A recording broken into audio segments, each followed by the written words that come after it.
Sige po. Magdodrawing muna ako kasi wala pa si teacher. Ng kurbang linya. Ayan, pakurbang linya. Okay, tapos, tumingin dito. Lalagyan natin dito ng tenga, pakurba. 1, 2. Maliit din na kurba, maliit na kurba. Ayan. Ayan, so pakurbang linya muna at 2 pakurbang linya sa bawat gilid para sa tenga natin. Next, makinig. Lalagyan natin ng mata. Okay, paano ang mata? Pakurba, pakurba. Ayan, ganyan. Tapos, lalagyan natin ng 1, 2. Ayan. Lagay ko. Next, bilog. Bilog. Sa loob ng mata. Ayan. Ayan, lalagyan na natin ng ilong. Ayan.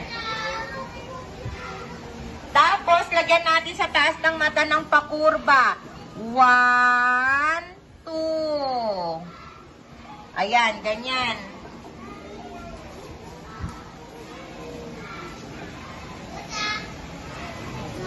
Okay, tapos dodoblihin natin yung sa taas.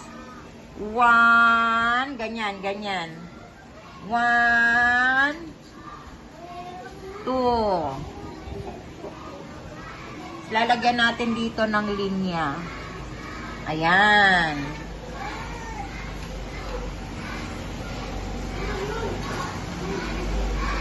Naku, titignan ko talaga kung sino pinakamagaling mag-drawing ng mukha ng Pilipino.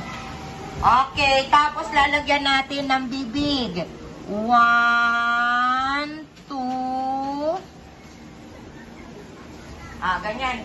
Parang ibon. Yan. Tapos lalagyan natin ng ganyan. Isang ganyan na. Ayan. Ay, bakit sa babang-baba? Nandito ba yung bibig mo? Okay, tapos lagyan na natin dito.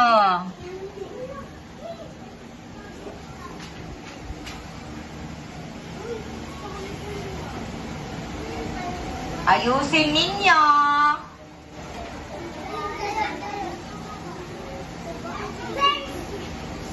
Okay, tapos lalagyan na natin ng leeg.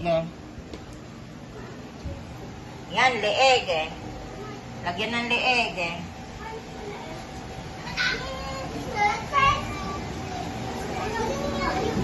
Okay. Tapos lalagyan na natin ng balikat. 1 hanggang dulo. Dito sa kabila ganun. 2 hanggang dulo. Yan.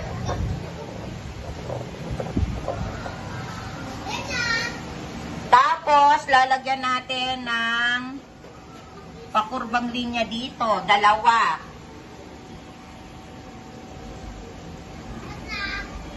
Yan.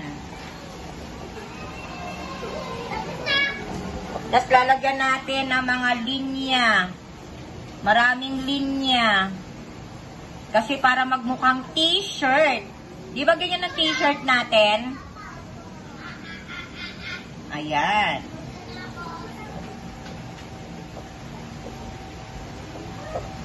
O, girls muna. Ganito yung girls. O, eto yung girl. Gaganyanin ng girls. 1, 2. Ganyan. Girls muna, hindi boys.